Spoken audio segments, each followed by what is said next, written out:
You've probably seen it 1,000 times. But did you know there was an era when a small bag of salt was worth a human life?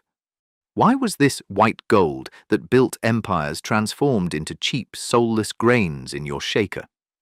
The real reason lies in the brutal journey of its extraction. I am Edward, and this is QC Project Simple Things. Today, we're diving into the hidden secret behind one of the simplest things. Exploring how salt does more than just add flavor. It is the very architect of human history.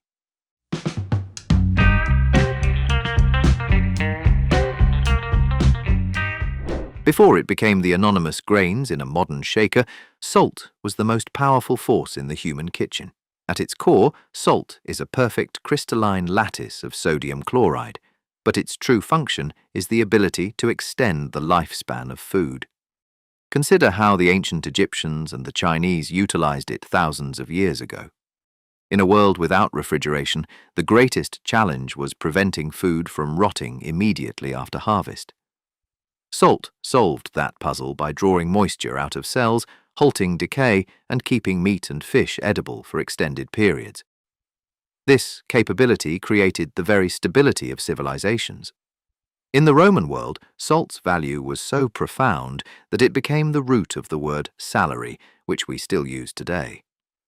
Throughout medieval Europe, salt was more than a seasoning.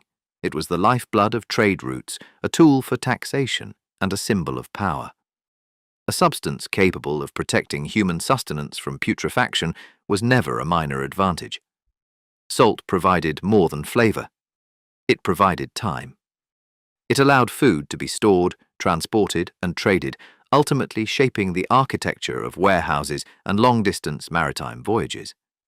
Once we understand what salt can do, the next question becomes, how do we extract enough of this white gold to satisfy the world? It didn't start in a factory with automated lines and sterile environments. The strange thing about salt is that the same simple crystal can arrive at your table through routes that feel almost entirely unrelated. One path begins in the most open place of all, the sea, where sunlight and open water collaborate to leave behind pure crystals through the patient process of evaporation. Another journey begins deep underground, in the buried remains of ancient oceans that turned to stone millions of years ago. These fossilized seas require a different kind of human effort, involving drills and explosives to bring the white gold back to the light. The third path belongs to the industrial world, where brine is manipulated with controlled heat until only clean, uniform crystals remain. The journey of sea salt doesn't begin with violent chemical reactions, but through a quiet transformation in shallow salt pans. Seawater is spread out in thin reflective layers under the sun. Day after day, as heat lifts the water into the air, the liquid grows denser and more concentrated. There is no dramatic shift. The work is silent. What the sea once carried simply begins to stay behind. Slowly, the crystals appear. It is fascinating how something as vast and restless as the ocean can leave behind something so small it disappears between your fingers. But this isn't a process workers can simply ignore. Salt makers must monitor the water with extreme precision, paying close attention to cleanliness, weather, and the exact moment the crystals are ready. Only then is the salt raked up, washed, dried, and prepared for use. Sometimes the finest crystals form as a delicate layer on the surface. These fragile flakes, such as the famous fleur de sel, must be lifted carefully by hand. Sea salt feels authentic because it lets nature perform the visible labor, sunlight, water, and the patience of time. Yet not all salt is born under the open sky. Some comes from seas that vanished long before humans ever arrived. Unlike sea salt, born from today's waves, rock salt is the result of packaging geological data from millions of years ago. At its core, it isn't just saltiness, it is massive mineral beds buried deep beneath layers of rock and sediment. These are the remnants of ancient oceans that evaporated completely under prehistoric climates, leaving behind crystal blocks as solid as stone, sealed away from the influence of the modern environment. Due to this unique existence, humans must employ aggressive extraction techniques to reach this fossilized white gold. Instead of waiting for the sun, we descend into the earth, cutting through rigid geological strata to break the salt into massive blocks. In more sophisticated operations, an indirect extraction method is used, pumping water down to dissolve the beds into a concentrated brine, which is then drawn back up for refining. The defining characteristic of rock salt is its stability and wide-scale application. It isn't confined to high-end kitchens. Rock salt is the backbone of infrastructure and industry. From de-icing frozen roads in winter to serving as a raw material in complex chemical reactions, this buried mineral powers the world in ways the naked eye rarely sees. Every grain of rock salt you sprinkle on your food is, in fact, a shard of oceanic history that has slept for millions of years. The truth is, the salt in your shaker is not merely a raw gift from Mother Nature. It is a product of control and public health mandates. We have transformed a natural mineral into a weapon against deficiency by intentionally adding iodine and turned it into a tool of convenience by integrating anti-caking agents so the grains remain free-flowing, regardless of humidity. To achieve that consistency and medical power, humanity had to completely shed its reliance on the whims of weather or deep geological strata. This is where industrial salt speaks. Instead of waiting for the sun or tunneling through mines, we utilize massive tanks to heat brine under meticulously calculated temperature and pressure. The goal is clear: to drive off all impurities and capture the cleanest crystals at a massive scale. At this stage, you realize something. Humans have gone to astonishing lengths to redefine something simple. Because salt has never just sat on the surface of our food. It is a testament to our drive to master the very elements of survival. So why does a tiny pinch of white grains change the entire landscape of a dish?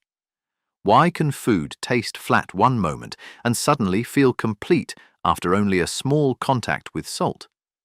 The real reason isn't just about saltiness. It's about salt's ability to reorganize your sensory experience. Think of salt as a sound equalizer for food. It actively mutes bitterness while amplifying the sweetest, purest aromatic notes. When you sprinkle salt on a tomato or an egg, it doesn't mask them. It makes them more like themselves. The tomato tastes more tomato-like, and the richness of the egg becomes deeper. This is why salt isn't just a seasoning.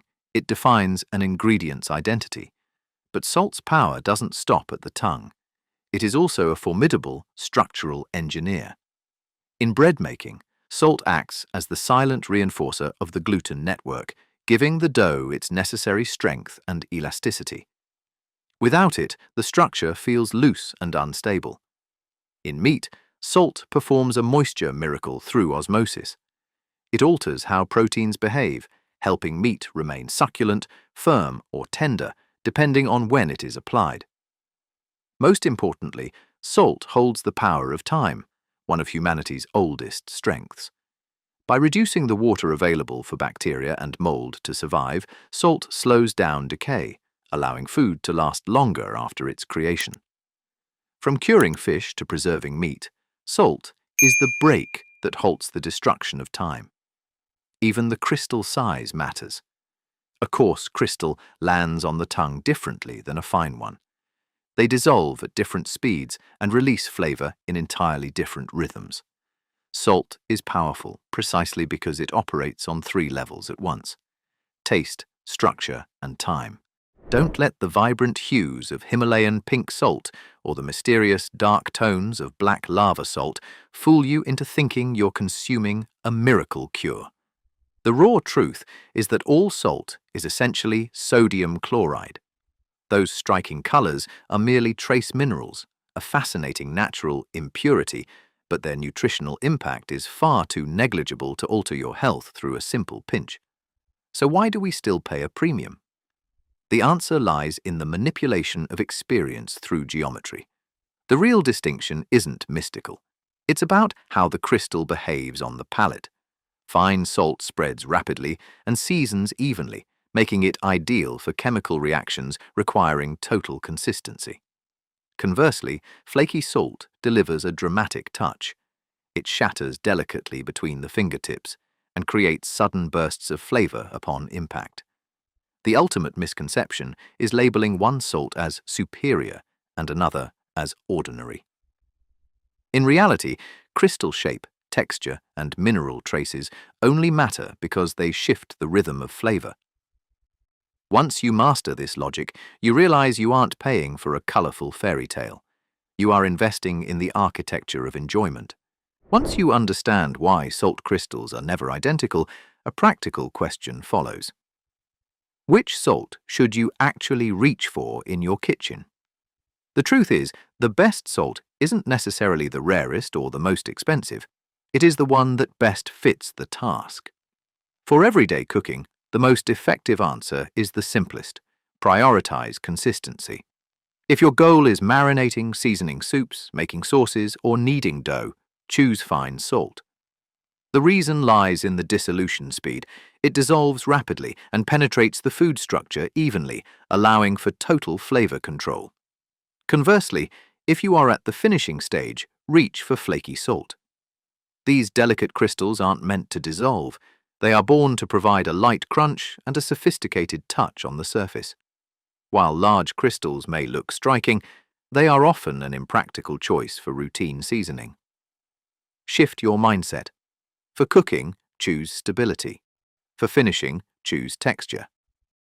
Don't be misled by luxury labels. Intelligence lies in how you manipulate the salt's function to serve the final objective of the dish. I want to give you a practical tool so you are never deceived by your brain's visual shortcuts. Again, the 10-second rule. Next time you're standing in the spice aisle, don't just look at the catchy colors of specialty salts. Spend those 10 seconds on the crystal size and physiochemical goal test. First, observe the crystal shape. If you see thin, light, and irregular flakes like fleur de sel, this is the technical marker of natural crystallization on the surface of salt pans. Conversely, perfectly uniform, cubic grains are the product of highly controlled industrial evaporation. Second, evaluate the pressure of the dish. If you need salt to transform structure, like strengthening gluten networks in bread or drawing out moisture for curing, choose rock salt or high-purity industrial salt. If you need an agent to position flavor at the final step, creating bursts of taste on the surface, choose artisanal sea salt. In just 10 seconds, you aren't just guessing based on the packaging. You're reading the DNA of the extraction process. Your palate will never be betrayed by a deceptive exterior again, because you've learned how to hire the right personnel for your plate. So, in the end, which salt should you choose for your kitchen? The most practical answer doesn't lie in vibrant pink hues or luxury labels, but in what you expect from the moment of consumption. Melting consistency or a dramatic structural impact? The journey from sealed ancient oceans millions of years ago to modern industrial tanks proves one thing. Humanity has never viewed salt as ordinary. We have traveled astonishingly complex paths just to master a tiny crystal. Sometimes the simplest things possess the deepest roots. Don't just look at the saltiness. Look at how a single pinch can pivot flavor, structure, and time. If you enjoyed this story, tell us in the comments what simple thing we should explore next. Your idea might become our next episode. I am Edward, and this is QC Project Simple Things. Thank you for watching. Don't forget to subscribe and turn on notifications so you don't miss the simple things in everyday life. Because what you see is never the whole story. There's always something deeper beneath the surface. See you in the next one.